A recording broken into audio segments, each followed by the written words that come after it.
Shalom semuanya, kita akan memulai ibadah kita pada saat ini. Untuk itu kita membuka di dalam doa. Bapa yang baik, kami bersyukur Tuhan pada saat ini kami dapat berhimpun kembali untuk memuji dan memuliakan nama-Mu Tuhan. Untuk semua karena kebaikan dan kemurahan Tuhan. Untuk itu Bapa, berkati ibadah kami. Kiranya ibadah ini menjadi ibadah yang menyenangkan hati Tuhan. Kami buka ibadah ini di dalam nama Tuhan Yesus. Haleluya, amin. Saat masuk ke hadirat-Mu, ku tersungkur dan sembah. Ku persembahkan korban syukur yang terbaik bagimu. Ku bawa korban syukur ke tempat kudus-Mu Tuhan. Hatiku ikut padamu syukur, sebab Tuhan baik.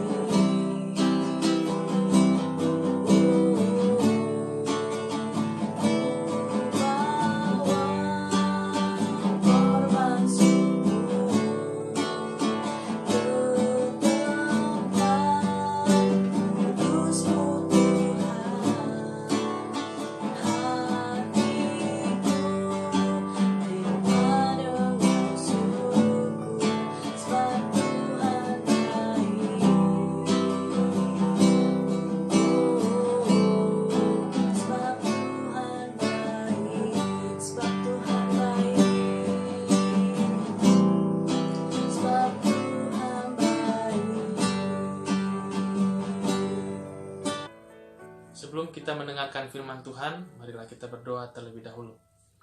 Bapa di surga, terima kasih kami sudah memuji memuliakan nama Tuhan. Tiba saatnya kami diberkati lagi dengan kebenaran firman Tuhan.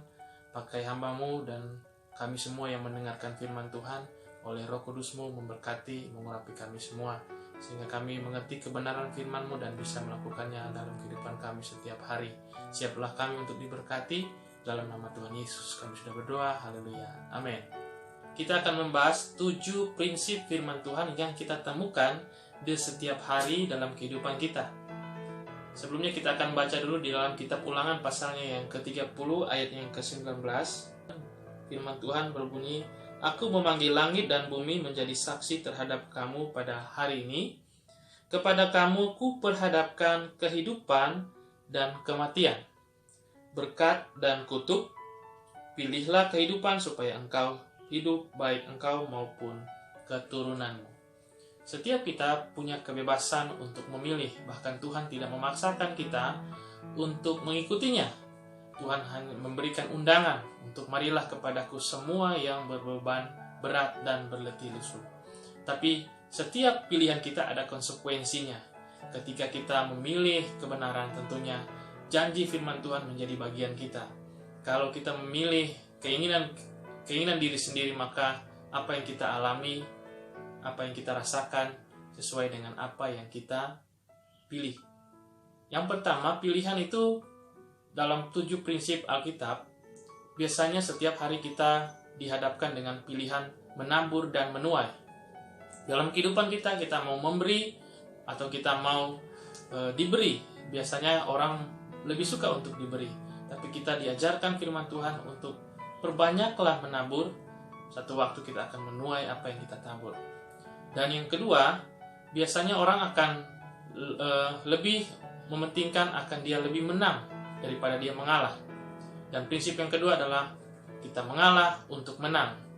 Biasanya orang tidak mau mengalah, tapi pilihan ini Tuhan berikan kepada kita untuk kita bisa lebih baik kita mengalah untuk perdamaian, karena lewat kedamaian, kerukunan, baik dalam keluarga kita, dalam masyarakat, dalam hubungan kita dengan sesama, maka di sana ada berkat Tuhan yang Tuhan kasih kepada setiap kita yang berdamai dimanapun kita berada. Dan yang ketiga, prinsip ini, ketika kita menghadapi masalah, ada selalu jalan keluar yang Tuhan siapkan. tidak ada masalah yang tidak ada jalan keluarnya. Semua pasti ada jalan keluarnya. Itu sebabnya di dalam 1 Korintus pasalnya yang ke-10 ayatnya yang ke-13, saya akan bacakan. Pencobaan-pencobaan yang kamu alami ialah pencobaan-pencobaan yang biasa, yang tidak melebihi kekuatan manusia. Sebab Allah setia dan karena itu Ia tidak akan membiarkan kamu dicobai melampaui kekuatanmu. Pada waktu kamu dicobai, Ia akan memberikan kepadamu jalan keluar sehingga kamu dapat menanggungnya. Tuhan akan memberikan kita jalan keluar, satu paket masalah plus jalan keluar. Mungkin kita tidak bisa melihat jalan keluar karena kehidupan kita terlalu terfokus pada pilihan untuk masalah itu sendiri. Mari kita berfokus kepada bagaimana kita mencari jalan keluar lewat kita merendahkan diri di hadapan Tuhan. Pilihan itu ada di tangan kita. Dan yang berikut, kalau kita merendahkan diri, maka prinsip Alkitab kita akan ditinggikan. Tidak semudah itu kita merendahkan diri, kita bisa mendengarkan perkataan orang, kita bisa mengikuti nasihat.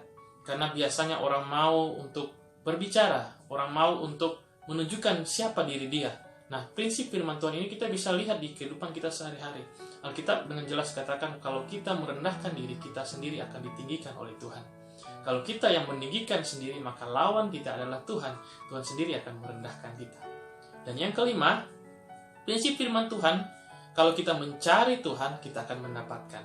Alkitab katakan kalau kita berdoa, kita mencari, maka kita akan mendapatkan. Kita akan mengetok pintu, maka pintu akan dibukakan di dalam kehidupan setiap hari. Dan itu sebabnya mari terus kita mencari, baik kita mencari kebenaran firman Tuhan, bukan mencari-cari kesalahan orang lain, tapi kita mencari apa yang Tuhan kehendaki dalam kehidupan ini, maka kita akan mendapatkan apa yang kita inginkan, yang Tuhan sementara kerjakan dalam kehidupan kita. Alkitab katakan kalau kita merasa haus dan lapar akan Tuhan, kita mencari kebenaran, maka Tuhan akan memuaskan kita. Pilihan ada di tangan kita. Dan yang berikut, pilihan-pilihan setiap hari ketika kita menilai, kita akan dinilai. Dan prinsip ini selalu ada dalam kehidupan kita. Kalau kita menilai orang lain, Tuhan akan menilai takaran yang kita pakai, yang kita ukurkan kepada orang lain. Tuhan akan kembalikan, mengukurkan dalam kehidupan kita. Itu sebabnya mari hati-hati ketika kita berbicara, ketika kita melihat masalah kita, melihat orang lain, kita tetap akan melihat dan kita tetap mensupport dia kalau dia dalam keadaan yang terpuruk, jatuh, kita support. Yang ketujuh, yang terakhir adalah ketika kita melepaskan, maka kita akan mendapatkan apa yang kita lepaskan. Dalam masalah apa? Misalnya dalam konteks Abraham dipanggil Tuhan di dalam Kejadian pasalnya yang ke-12 ayatnya yang ke-1 dan ayatnya yang ke-2. Saya akan bacakan buat kita. Kejadian pasal 12 ayat 1, begini firman Tuhan. Berfirmanlah Tuhan kepada Abram, pergilah dari negerimu dan dari sanak saudaramu dan dari rumah bapakmu ini ke negeri yang akan kutunjukkan kepadamu. Aku akan membuat engkau menjadi bangsa yang besar dan memberkati engkau serta membuat namamu masyhur dan engkau akan menjadi berkat. Jadi Abraham meninggalkan pekerjaannya, kekayaannya, saudara-saudaranya untuk mengikuti Tuhan. Dan akibat dia meninggalkan semuanya itu, Tuhan akan kembalikan segala sesuatu yang dia telah tinggalkan. Bukan berarti kita tinggalkan orang tua kita sekarang, pekerjaan kita sekarang. Karena ini adalah panggilan Abraham. Dan panggilan kita berbeda-beda, baik sebagai pekerja, sebagai hamba Tuhan, sebagai ibu rumah tangga, sebagai bapak rumah tangga, dan lain sebagainya. Semua kita punya tugas masing-masing. Dan panggilan Tuhan, ajakan Tuhan selalu berbeda dalam kehidupan kita. Untuk lebih dekat dengan Tuhan. Untuk mari kalau kita punya emosi, kita punya amarah, kita lepaskan itu. Maka kita akan menerima pengampunan. Alkitab katakan kalau kita tidak mengampuni orang lain, kita sendiri tidak akan diampuni.